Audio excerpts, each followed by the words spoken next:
Então, quando chega em Josias, ele quebra esse ciclo vicioso de líderes, né, da nação de Israel que não temiam a Deus. E ele promove uma reforma em Judá. Então, o contexto em que Sofonias viveu é esse contexto de uma reforma. A gente tem até a referência no livro dos Reis, das Crônicas, Sim. dessa reforma, que o livro da lei foi encontrado Qual novamente. o livro?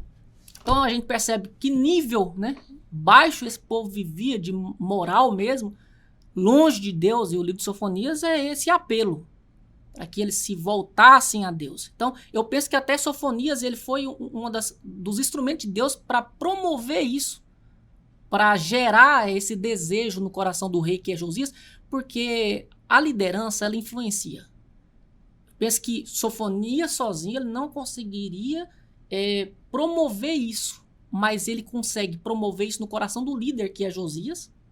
Isso aqui não está claro aqui no livro, isso aqui é algo que a gente propõe, que é uma possibilidade mesmo, de ele gerar isso no coração de Josias, que é o rei, para que o rei executasse. Porque a gente percebe que os reis ímpios promoviam a impiedade na nação, mas quando o rei temia a Deus, a nação também temia a Deus. Então isso aqui tem uma aplicação profunda nisso, né? Porque... E você falando sobre as lideranças que mudam, né? Os reinados, né? Ezequias já é uma pessoa temente a Deus, Manassés já não é tanto, né? Amon também não.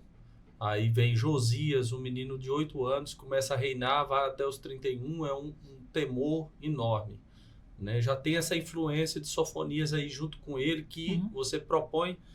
Eu também acho muito acertado mesmo, porque não tem sentido, é um profeta aí, né?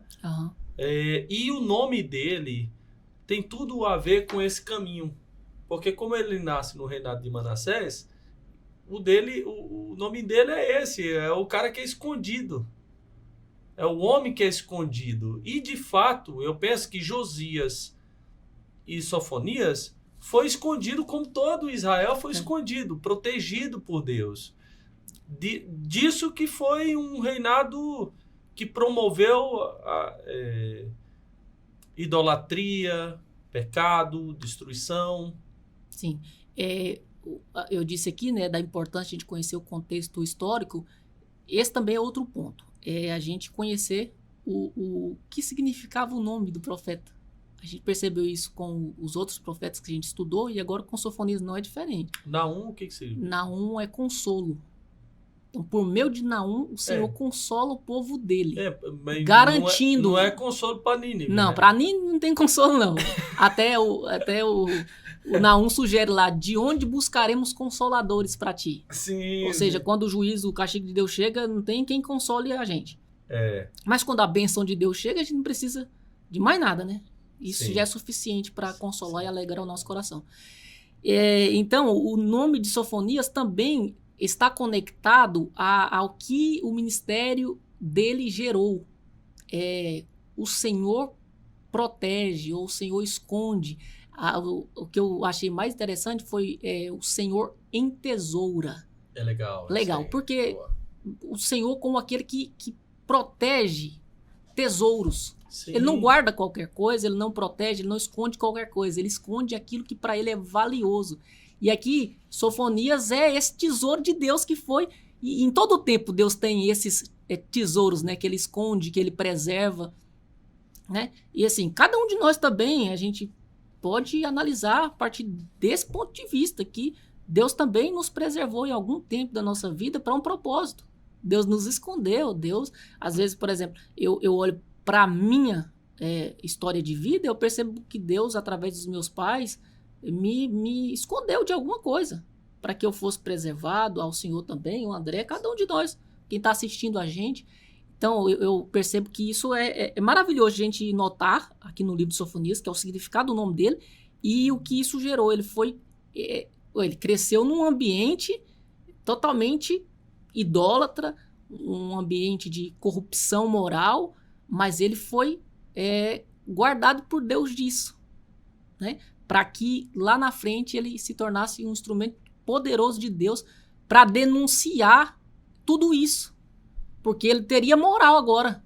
para denunciar aquilo do qual ele não fazia parte. Então Deus o protege para esse fim, para esse propósito. E Deus tem esse mesmo método de esconder algumas pessoas, como Moisés foi escondido, não só 3 meses, ele foi escondido também.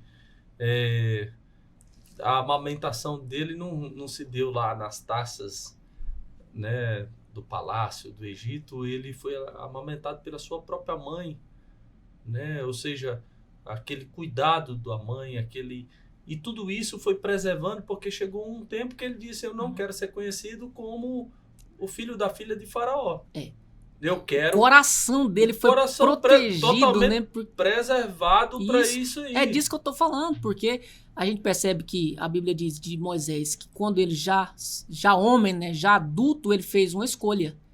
E essa escolha, eu penso que ela é resultado dessa proteção gerada na infância.